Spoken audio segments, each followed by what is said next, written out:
start with Exhibit 140, which is 2 shot shells.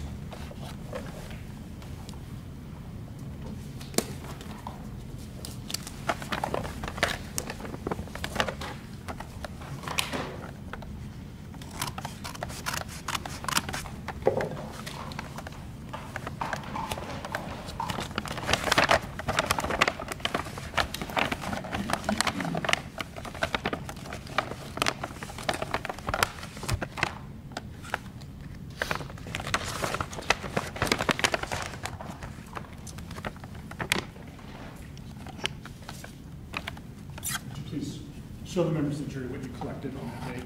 Certainly. Inside this envelope, there's 2 white boxes. Certainly. There's 2 boxes in this particular envelope.